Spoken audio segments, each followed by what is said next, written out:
राजस्थान कांग्रेस में मचे सियासी घमासान पर बात करने के लिए मेरे साथ कांग्रेस पार्टी के वरिष्ठ नेता संदीप दीक्षित हैं, जो बीते काफी समय से विभिन्न मुद्दों पर मुखर रहे हैं। जो कुछ घट रहा है राजस्थान में, पूरा तमाशा आप देख रहे हैं, क्या है इस पर आपकी राय? और सीधा सवाल पूछूंगा मैं, क्या आपको लगता है कि राजस्थान भी मिसहैंडल हो गया पंजाब की तरह? नहीं, देखो, पंजाब और राजस्थान को तो हम किसी तरीके से मिला नहीं सकते, क्योंकि देखिए वहाँ परिस्थितियाँ कुछ और थीं। वहाँ एक राजनीतिक निर्णय लिया गया आने वाले चुनाव को देख के। हो सकता है बाद में वो निर्णय उस समय भी कई लोगों को लगा ठीक नहीं है, और मेरे ख्याल से अमरिंदर जी को बदलना में दिक्कत नहीं थी। शायद चन्नी जी के आने के बाद हमको जिस तरीके से कैंपेन करना चाहिए था और यूनिटी दिखानी चाहिए थी, दिक्कत मेरे को लगता है वहाँ ज़्यादा आई। राजस्थान में अगर हम आते हैं, देखिए एक तो ऐसा है कि एक बात तो स्पष्ट हो जाती है कि कांग्रेस पार्टी में जो हम लोग भी डिमांड कर रहे थे कि चुनाव हो, वो चुनाव पार्टी में ऊर्जा लाएंगे, सब लोगों के बीच में कांग्रेस को फिर से एक चर्चा का विषय बना देंगे। ये तो इस चुनाव ने बना दिया, और देखो उस मामले में तो आप समझ लीजिए बिल्कुल A1 मूव हुआ है ये। और एक बात भी इसमें अच्छी हुई कि कोई बाहर निकल के ये नहीं कह रहा है कि कौन किसका कैंडिडेट है। सबका ज़्यादातर ये है कि कैंडिडेट सामने आ जाएं, फिर उनके बीच में क्षमताएं देख के, अपनी लाइक डिसलाइक देख के हम लोग चुनेंगे। तो एक मानो तो almost like a fair election की तरफ हम कम से कम बढ़ रहे हैं। राजस्थान में जो खबर ये है, और मैं इसको खबर ही मानूंगा क्योंकि जब तक पुष्टि नहीं जाए नहीं कह सकते, कि गहलोत जी भी चाहते हैं कि वो राष्ट्रीय पद के लिए अपने नाम को दें। किसी ने कहा हो, उनसे नहीं कहा हो, दोस्तों ने कहा हो, जो भी हो, वहाँ जो पॉलिटिकल परिस्थितियां हैं मुख्यमंत्री की सीट को लेके, वो पहले से चल रही हैं, आज से नहीं। मेरे ख्याल से जब गहलोत जी बने थे तब भी वहाँ 2 गुट थे।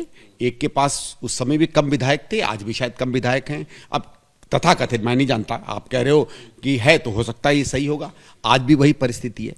लेकिन जब आदमी एक पद से किसी दूसरी बड़ी चीज की तरफ पॉलिटिक्स में मूव करता है, तो 2 बातें होती है। एक तो आपको हमेशा उस ट्रांजिशन को मैनेज करना चाहिए। देखिए, आप छोटे घर से अगर बड़े घर में जाएंगे तो मूवमेंट आपको सामान लेके जाना पड़ता है, ठीक है। दूसरा क्या होता है कि एक अंग्रेजी में जिसको शब्द कहा जाता है टू मूव ऑन, अब आगे बढ़ने का समय आ जाता है जब आप बड़ी जिम्मेदारियां लेते हैं। तो मुझे लगता है राजस्थान उस एक तरीके से एक परिवर्तन में आ रहा है कि हमारी एक बड़ी लीडरशिप वहाँ से मूव करने की कोशिश कर रही है। अब वो अपने पीछे जो धरोहर छोड़ के जाएगी, वो बिल्कुल छोड़ के ही जाएगी, या उसमें भी वो हस्तक्षेप चाहते हैं, या कम से कम चाहते हैं वहाँ के लोकल लोगों, ये आने वाला समय बताएगा। मेरा ये था कि जो आपने वर्ड किया कि क्या वो मिसहैंडल हुआ है, मुझे लगता है अभी तक हैंडल नहीं हुआ है। मिसहैंडल तो बाद में पता चलेगा, क्योंकि वो तो देखिए कोई चीज़ की जब परिणाम निकलते हैं, जैसे आज सुना है चर्चा है दिल्ली में, तो मेरे को तो ये लगता है कि क्योंकि इतने महत्वपूर्ण चुनाव आ रहे हैं, इन चुनावों को अगर आप सामने रखेंगे तो बाकी सब आपस की डिफरेंसेस रिजॉल्व हो जाएंगी अल्टीमेटली, और अगर मध्यस्थता इसमें अच्छे लेवल पर हो जाती है तो ये सॉर्ट आउट हो जाएगा। तो मेरे को तो आज शाम तक या कल तक इसमें बहुत उम्मीद है, इसलिए मैं इस पर ज़्यादा कुछ नहीं कहूँगा। लेकिन मुझे ये था कि इस स्तर तक आने की ज़रूरत नहीं थी अगर वहाँ हम लोग उसको हैंडल कर लेते। आई इसलिए है क्योंकि शायद जो अध्यक्ष को चुनाव का पद है, वो मेरे ख्याल से हिंदुस्तान के, कम से कम इंडिपेंडेंट हिंदुस्तान के इतिहास में पहली बार हो रहा है कि इतना बड़ा कॉन्टेस्टेड चुनाव है, तो उस कारण से हो सकता हो। सवाल मैं पूछूंगा, क्या गहलोत साहब के खेमे की तरफ से जिस तरह से बगावत की गई है, क्या उनकी साख पर बट्टा लगा है? उनको बड़ा विश्वास पात्र माना जाता था गांधी परिवार का, लेकिन साफ दिख रहा है कि वो आंखें दिखा रहे हैं। और दूसरा कि जब सचिन पायलट के साथ विधायक नहीं है, यह भी साफ दिख रहा है, तो फिर क्यों कांग्रेस हाईकमांड सचिन पायलट को मुख्यमंत्री के तौर पर थोपना चाहती? नहीं, देखो, ये तो अभी पता नहीं कौन थोपना चाहता कौन नहीं, ये तो हम लोग नहीं जानते भाई।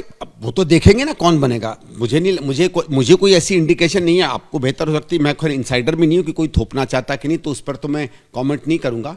लेकिन देखिए, एक चीज है, हमारे यहाँ मुख्यमंत्री बनने की प्रक्रियाएं हमेशा 2 हिसाब से हुई हैं, कम से कम पिछले 20-25 साल में। एक ये है कि विधायकों की राय ली जाती है, बिल्कुल स्वाभाविक है, क्लियर है, वो शायद राजस्थान में अभी तक तो नहीं ली गई होगी या ली गई होगी। दूसरा ये कि राय लेने के बाद भी एक ओवरऑल बैलेंस भी पार्टी देखती है, क्या नए नेतृत्व को हमें जगह देनी है, क्या पुराने को स्थापित रखना है, क्या किस गुट को हम लोगों को प्राथमिकता देनी है, क्या एक नई पहचान देनी है, ऐसी बहुत सी चीज़ें होती हैं। और मेरे ख्याल से हर राज्य में ऐसा नहीं होता है कि बिल्कुल स्ट्रेट लाइन पर ही कोई आदमी तय होता है, या सिर्फ विधायक करते हैं या कोई बाहर से आता है नाम। तो उस बीच का जो एक संतुलन या बैलेंस बनेगा, मुझे लगता है हाईकमांड वहां जाकर बैठेगी। मेरा इस बात पर जरूर आपसे मानना है कि इसको शायद हम लोग पहले हैंडल कर लेते तो ये स्थिति जो आज है, जो भी हुई है, कल शाम को ही हुई है, मेरे ख्याल से ये हो सकता है कल शाम को ही मैनेज हो जाता। आपको लगता है अशोक गहलोत की साख पर बट्टा लगा है? उनकी जो छवि थी वो एक नई छवि बनकर सामने आई? देखो, एक चीज तो इस बात पर मुझे ख्याल से एक बात तो इसमें निकल के आ सकती है कि मेरे ख्याल से अगर ये सब हुआ है तो कोई ऑफिशियल कैंडिडेट तो नहीं है, ये बात तो क्लियर हो गई।